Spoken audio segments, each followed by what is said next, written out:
Vous m'entendez? Dites-moi s'il vous plaît si vous m'entendez. Donc, la structure du virus, tout ça, c'est à comprendre, ce n'est pas à apprendre par cœur. Donc, celle-ci est formée de 3 domaines fonctionnels. Donc, un domaine, ça va être pour l'amorce et l'initiation de la synthèse du brin négatif. Un domaine, ça va être pour la transcriptase inverse, l'ADN polymérase, et un domaine pour l'ARNase. Et il y a des domaines non fonctionnels. Donc, ça, c'est pour le gène P.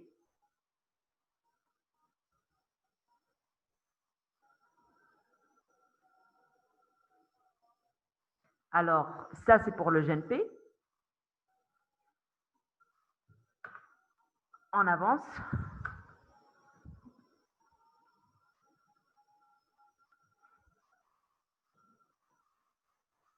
Ah là là.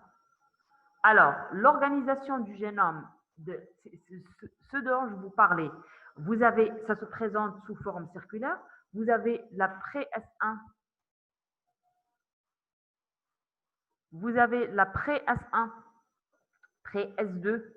Donc, forme circulaire. C'est pour ça que je vous ai dit, je vous répète, ADN bicaténaire, partiellement bicaténaire plus exactement. Donc, chaque partie du génome va être responsable d'un antigène. Là, pour la pré-S1, pré-S2, oui.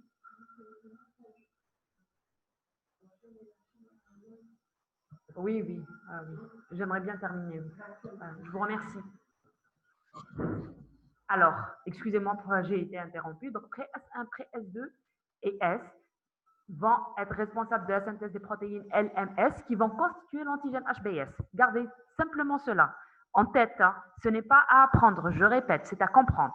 Par la suite, on a le pré-C et le C. Donc, pour la partie C, on va avoir l'antigène HBC. Pour le pré-C, on va avoir l'antigène HBE qui est un produit de dégradation de l'HBC.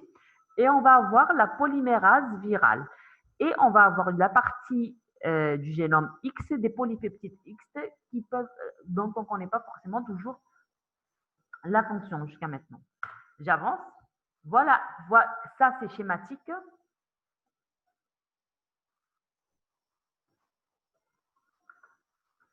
Là, c'est une photographie. Vous voyez comment ils ont défini les différents promoteurs. C'est la même chose. Hein. Pré-S1, pré-S2, S. Moi, j'ai colorié simplement et j'ai simplifié. Et chaque partie du génome est responsable d'un antigène spécifique. Cycle réplicatif de l'HBV. Donc, l'HBV a un tropisme essentiellement hépatocytaire, c'est comme pour toutes les hépatites, mais l'ADN viral peut être trouvé dans quoi? Dans les cellules de la moelle osseuse et dans les cellules mononucléées du sang périphérique, monocytes, lymphocytes B et T. Il n'existe pas de système cellulaire. Donc, si on vous pose la question, est-ce qu'on peut cultiver le virus de l'hépatite B? Non. Permettant la culture du virus, ce qui complique la compréhension du cycle viral dans la cellule. Certains primates, comme les chimpanzés, peuvent servir de modèle pour l'étude de l'hépatite B. Donc, pas de cellules de réplication pour le virus de l'hépatite B. Cycle réplicatif proprement dit. Alors, oui. Oui. Vous leur dites ou je leur dis? Donc, je vous informe que le cours d'anatomie humaine qui aurait dû se dérouler à 13 heures, ça va être mon cours de microbiologie. Donc, on va terminer définitivement les hépatites aujourd'hui. D'accord? Voilà. C'est clair. Pour les personnes qui sont présentes. D'accord. Ah, d'accord, je vous remercie. Attachement sur l'hépatocyte.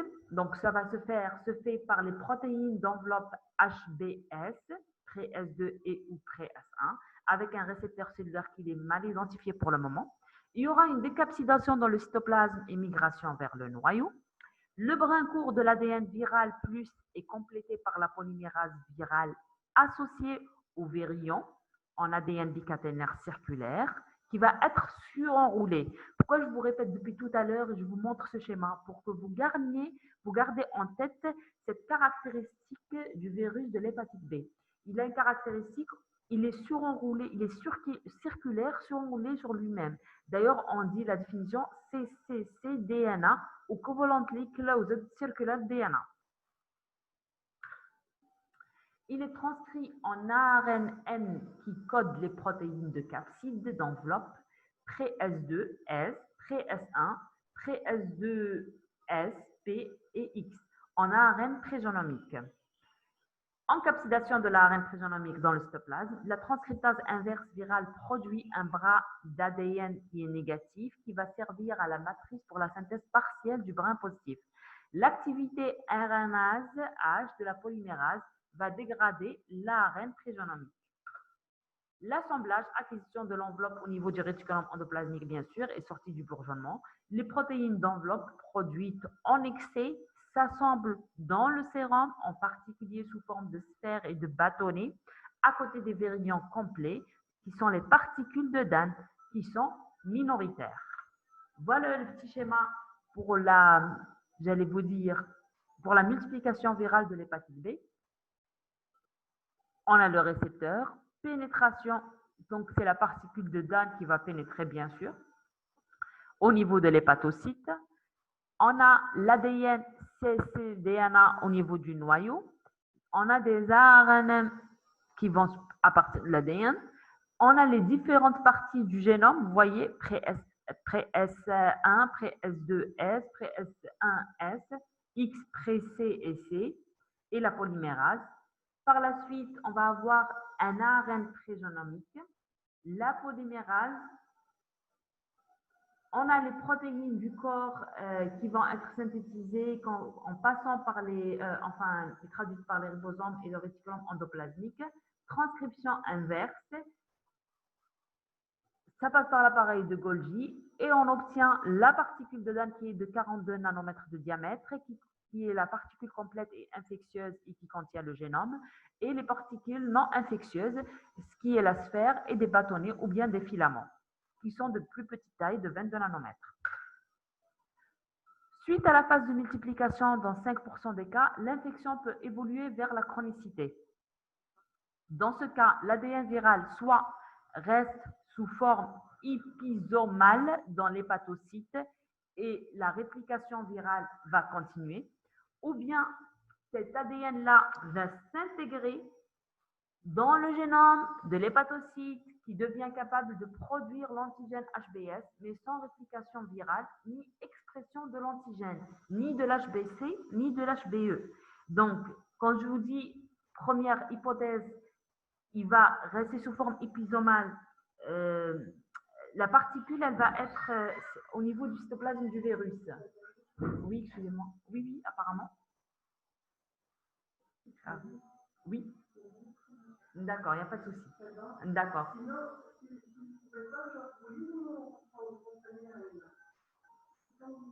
Ah non, je préfère continuer au maximum, si c'est possible.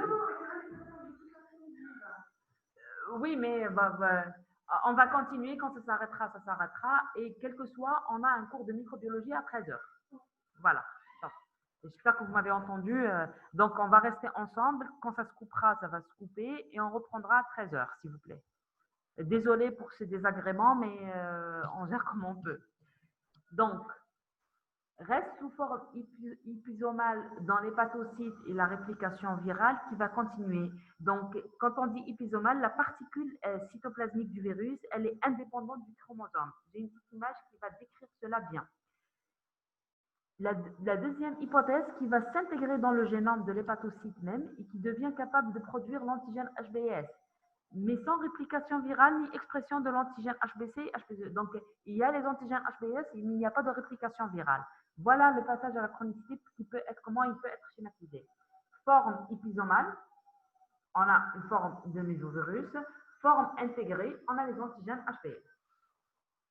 Variabilité génétique. L'implication d'une enzyme de type transcriptase inverse ne corrige pas ces erreurs. Dans la réplication, explique le taux élevé de mutation et d'apparition de l'HBV variant. Donc, vous avez la transcriptase inverse qui ne corrige pas les erreurs. Elle fait la première fois une erreur, 2, 3, après il y a l'accumulation, d'où l'apparition de différents génotypes et de variabilité génétique. Propriétés physico-chimiques, ce qui vous intéresse. Donc, malgré son enveloppe, le virus résiste assez bien à l'éther, à la dessiccation et à la chaleur. En tant que futur chirurgien dentiste, vous devez absolument connaître les propriétés physico-chimiques et bien sûr les éléments préventifs par rapport à l'hépatite B. Les sérums contagieux restent infectieux de longues années, à moins 20 degrés Celsius, plusieurs mois à plus 30 degrés et plusieurs heures à plus 60 degrés. Vous réalisez, c'est un virus extrêmement résistant. Je parle de l'hépatite B. Le virus est détruit par ébullition et par action de l'hypochlorite de sodium. L'exemple type, je vais vous en donner deux, j'ai schématisé un. Donc, le virus, il peut persister plusieurs mois sur une blouse tachée par du sang infecté. Vous réalisez, il peut rester 6 mois, 7 mois. Si le sang contient de l'hépatite B, le virus est peut être toujours actif. Il peut rester actif, par exemple, sur une table, une paillasse, donc sur un élément inerte. Et si on a la peau lésée, si on est au contact, bien sûr, de cette goutte de sang, on peut se contaminer. La prévalence mondiale, donc vous voyez pour l'image, elle est haute pour j'allais vous dire, surtout tout ce qui est sud-africain généralement. Nous, on est dans la région intermédiaire. Et il faut savoir que la contamination continue de s'élever jusqu'à aujourd'hui, hein, malgré la vaccination. Donc, l'OMS a dit qu'en 2015, qu'elle estimait que le nombre de personnes qui vivaient avec une hépatite B chronique était de 257 millions. C'est énorme. Qui est défini comme une infection positive par l'antigène de surface de l'hépatite B. Il recherchait l'antigène HBS qui va durer plus de 6 mois, on va le voir tout de suite. Et là, on passait à la chronicité. En 2015, toujours, l'hépatite B avait provoqué, selon les estimations, 887 000 décès, principalement par cirrhose ou par carcinome hépatocellulaire, donc par cancer primaire du foie. Pourquoi je vous parle de ces chiffres-là? Parce que je vais vous sensibiliser. C'est la seule. Il y a deux cancers dont on a une prévention.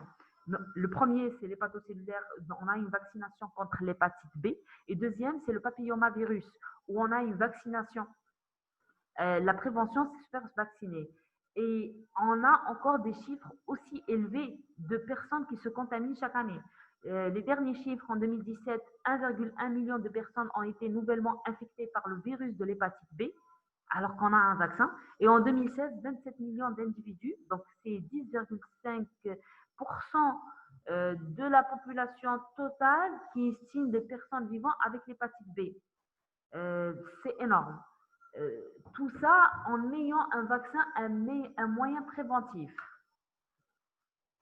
Donc là, un tiers de la population mondiale a été infectée par le virus de l'hépatite B. Donc toujours c'est l'OMS, 350 millions, 5% de la population infectée de façon chronique.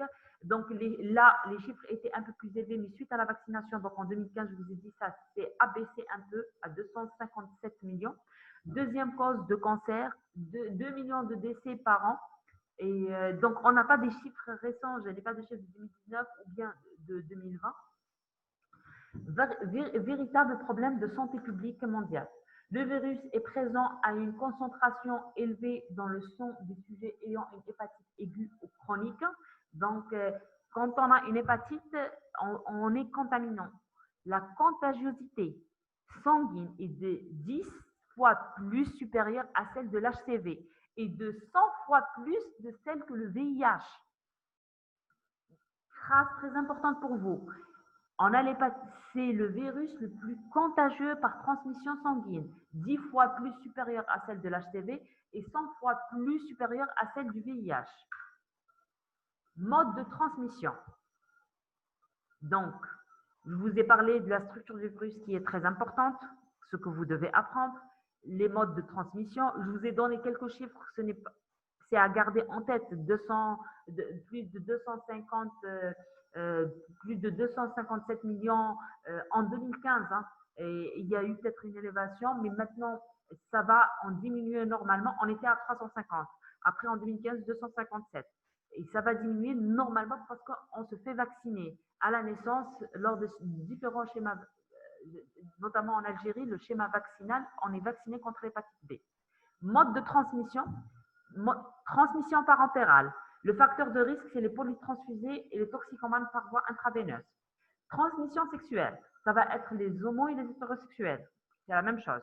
Transmission mère-enfant. Le sujet en pays de haute endémie, transplacentaire au moment de l'accouchement, 90 à 100% si antigène HBE ou ADN positif.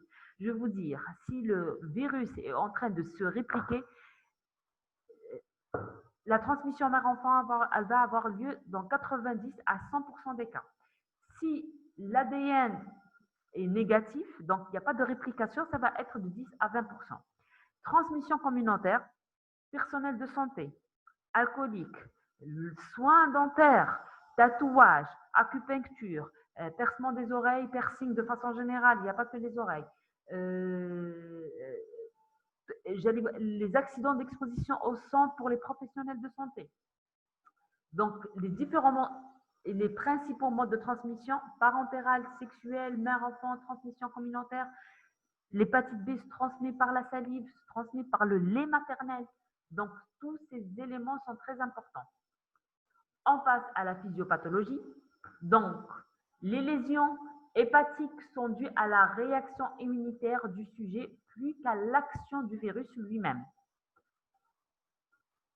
Les hépatocytes infectés vont exprimer à leur surface l'antigène HBC et l'antigène HBE et suscitent une réaction immunitaire à médiation cellulaire et humorale qui est la cause de la lyse des cellules hépatiques.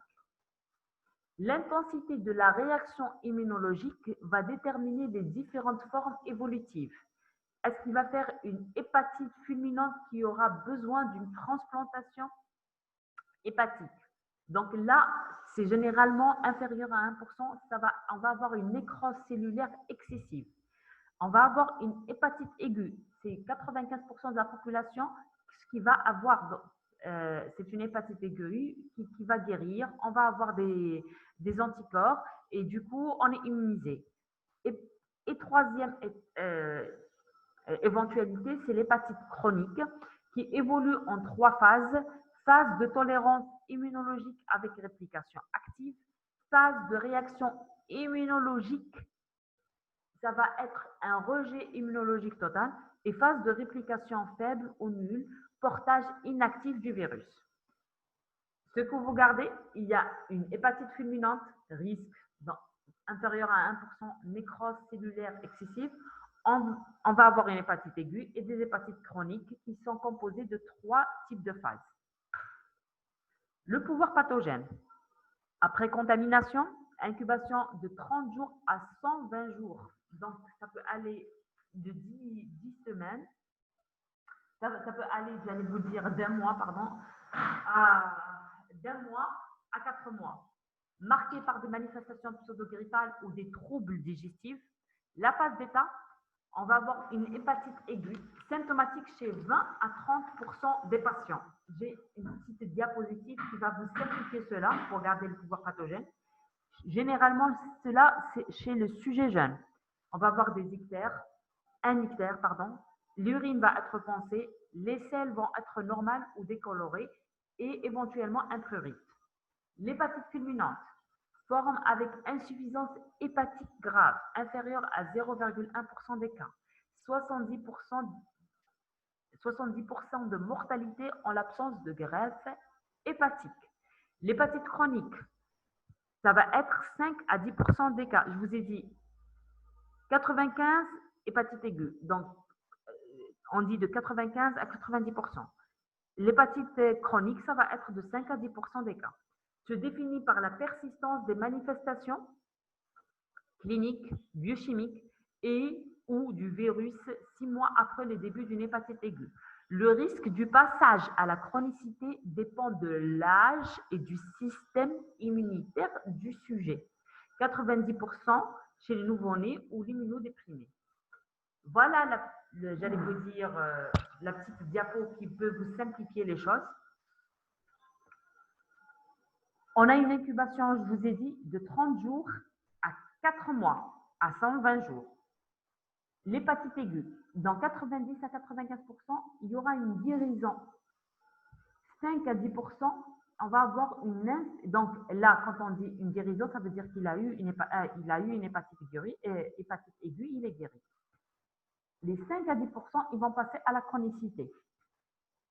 De cette hépatite chronique, 70%, ils vont avoir une hépatite chronique et dans les 20%, vont être une cirrhose. Et parmi les 20%, 3 à 5% vont nous faire un carcinome hépatocellulaire. Pour les infections chroniques, 30% vont être des porteurs sains. Comment se définit-elle sur un plan immunologique? Et pour l'hépatite aiguë, lors de la guérison, l'antigène HBS va se négativer. On ne va plus avoir de production d'antigène HBS parce qu'il n'y aura plus de multiplication du virus. C'est logique. En parallèle, il y aura apparition des anticorps anti-HBS qui sont positifs, donc il a été immunisé, et des anticorps anti-HBC. Pour l'infection chronique, c'est le contraire. L'antigène HBS va rester positif. En résumé, 70% asymptomatiques dans la chronicité, 30% symptomatiques et 1% fulminante qui va nécessiter une transplantation hépatique. L'HBV est un virus oncogène. Le mécanisme de cette oncogénèse peut être expliqué par quoi? Par la cirrhose, donc, qui au sein de ces modules de régénération implique une prolifération accrue des hépatocytes et donc un risque de réarrangement chromosomique. Je ne vous demande pas de mémoriser par cœur le pouvoir pathogène. Ce que je veux vous dire, que c'est une pathologie qu'on peut éviter bien sûr par la prévention, la vaccination, je le répète depuis le début. Je voudrais que vous schématisiez que 100 malades, disons 90 à 95 vont faire une aiguë, ils vont être immunisés en ayant des anticorps anti-HBS et des anticorps anti-HBC. Et 5 à 10% vont passer à la chronicité. Parmi la chronicité, 70% vont compliquer et 30% vont être des porteurs sains. C'est ce que je voudrais que vous gardiez.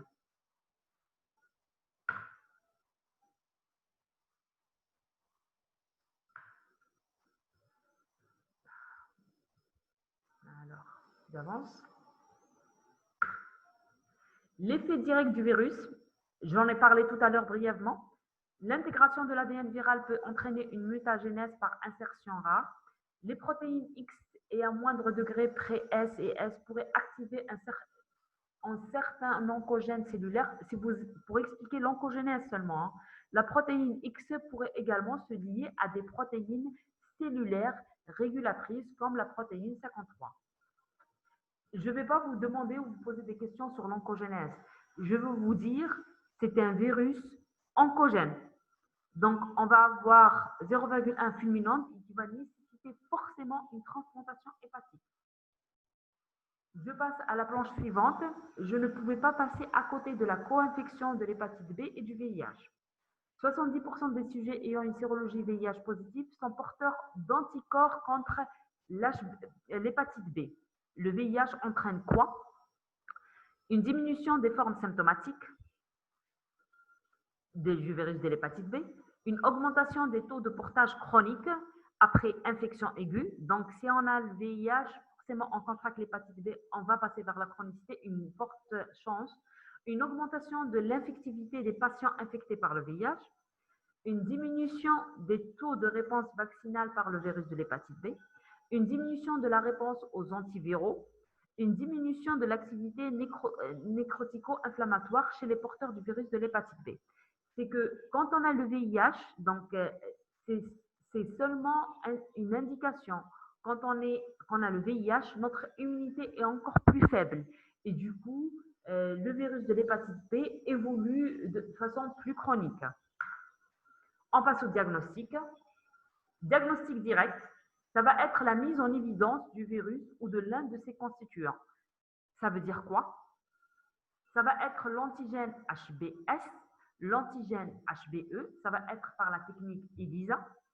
L'antigène HBC et l'antigène HBS dans les biopsies hépatiques par immunofluorescence ou immunoperoxydase. L'ADN du virus de l'hépatite B par l'hybridation à l'aide de sondes spécifiques ou PCR, la plus sensible détection et quantification, diagnostic de certitude, permet après séquençage de révéler les mutants et les variants. Le diagnostic en direct est ce qu'on effectue et on réalise le plus souvent au niveau du laboratoire de microbiologie. Ça va être la recherche des anticorps anti-HBS. Voir si, nous on recherche l'antigène. Hein. Les anticorps, c'est pour voir est-ce que notre immunité est efficace ou bien non. Ce qu'on fait en laboratoire de microbiologie, c'est la recherche des antigènes HBS. Immunisation ou guérison, c'est simple. Vous avez eu l'hépatite B. Vous avez les anticorps anti-HBS, vous êtes immunisé, vous êtes guéri à vie. Anticorps anti-HBC totaux, IgM et IgG, infection antérieure ou ancienne, notamment quand les IgM sont négatifs. Les anticorps anti-HBC IgM, ça veut dire que c'est une infection récente qui peut persister jusqu'à une année dans 70% des cas. Peuvent être positifs en cas de réactivation d'une hépatite chronique. L'anticorps anti-HBE, faible réplication virale.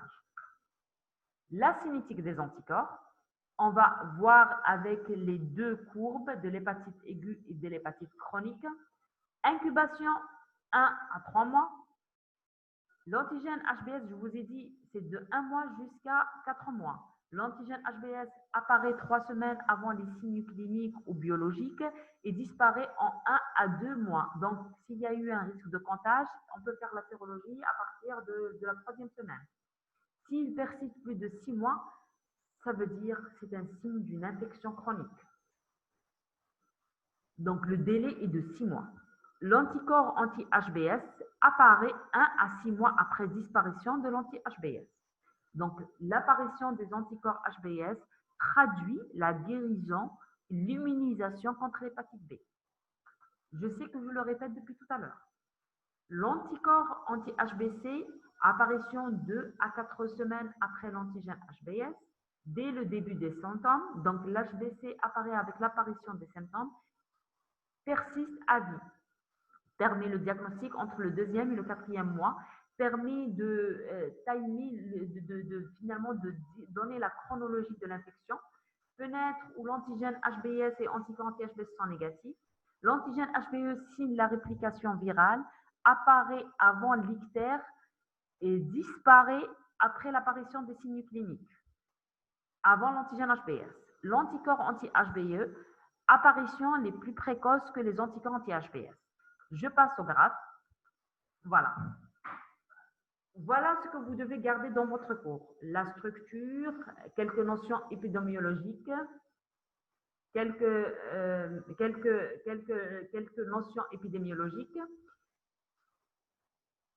les deux graphes de la cinétique des marqueurs virologiques dans le sérum de l'hépatite aiguë B et de l'hépatite chronique.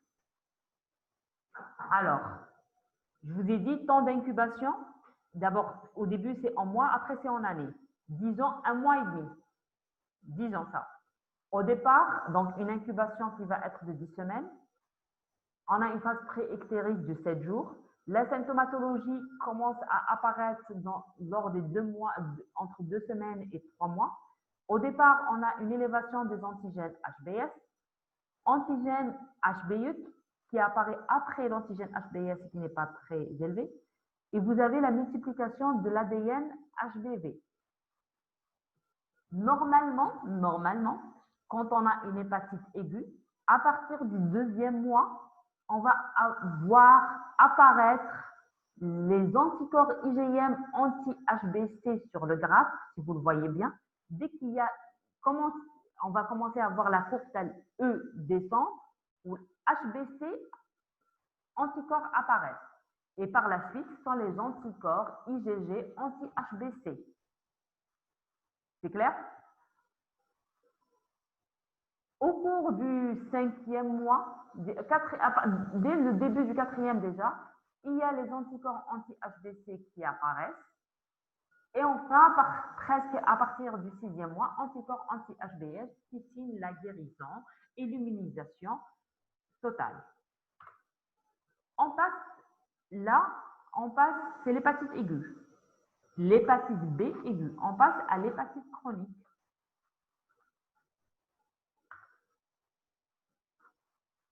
Notez vos questions, s'il vous plaît, pour que je puisse y répondre à la fin du cours.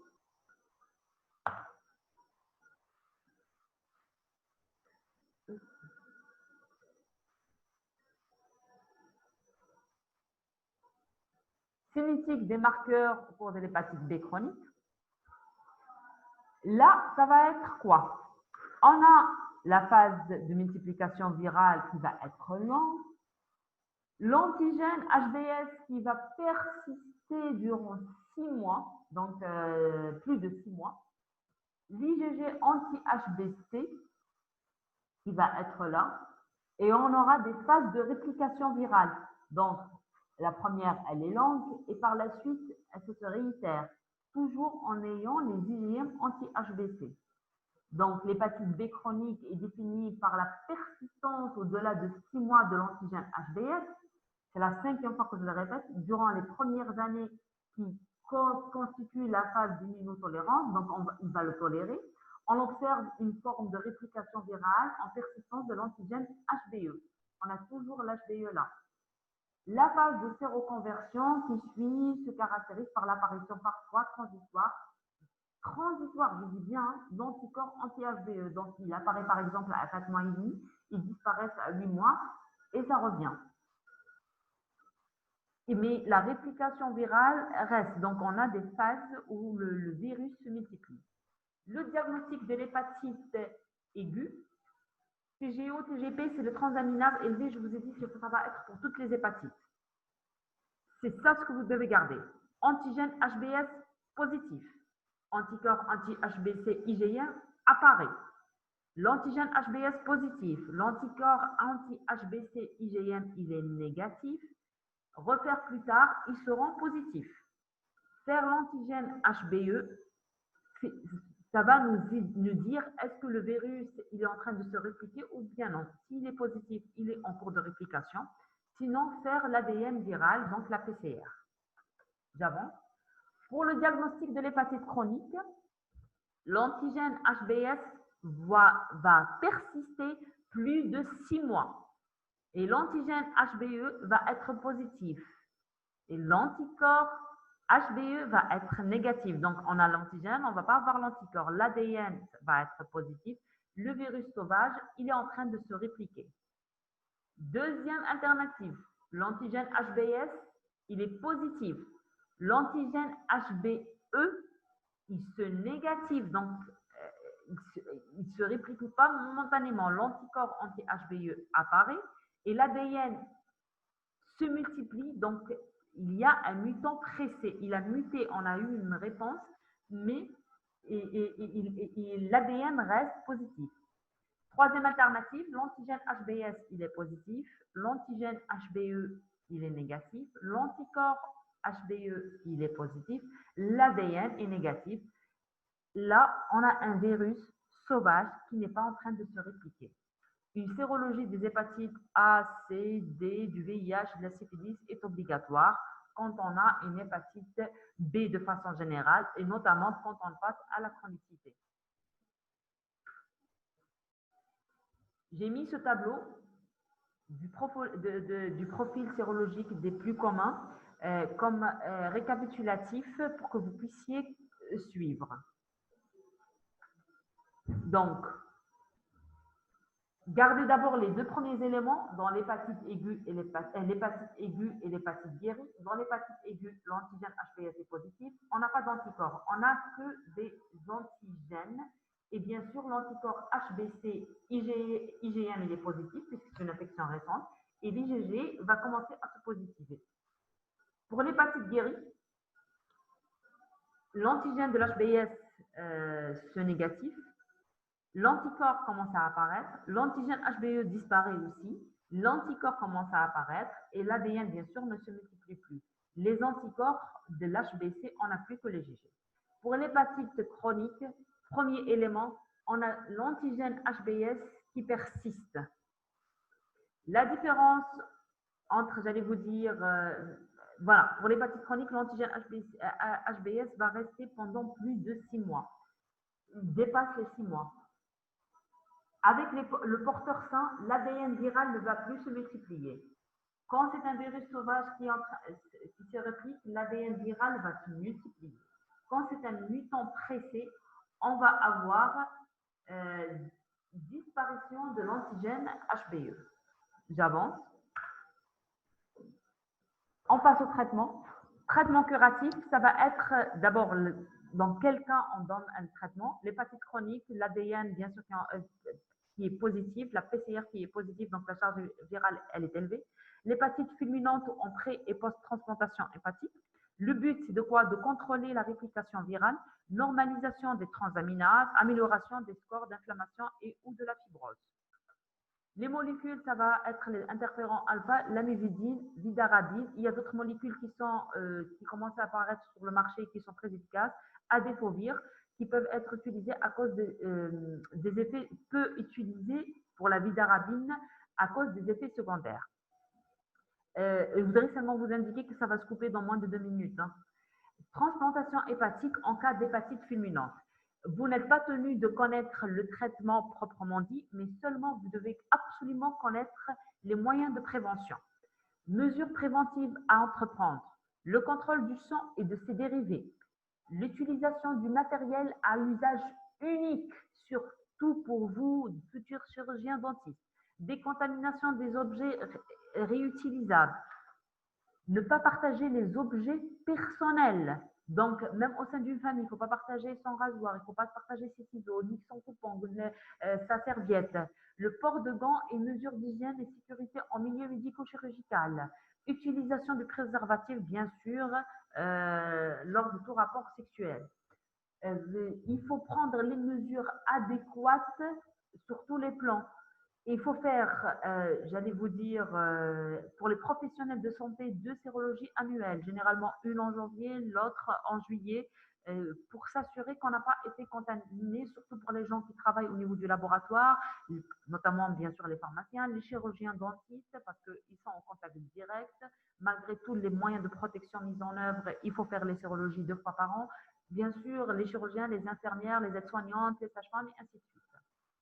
Alors, l'immunothérapie passive, immunoglobuline anti-HBS, toujours associée à la vaccination, elle réduit l'incidence de l'hépatite B à condition de la réaliser moins d'une semaine après le contagion et faire un rappel 1 mois plus tard. Les indications, bien sûr, notion de contamination, contact sexuel ou portage de seringue avec sujet infecté, contamination accidentelle, piqûre, blessure avec sang infecté chez les non vaccinés dans les 48 heures, nouveau-né de mère antigène HBS, sujet à risque en cours de vaccination.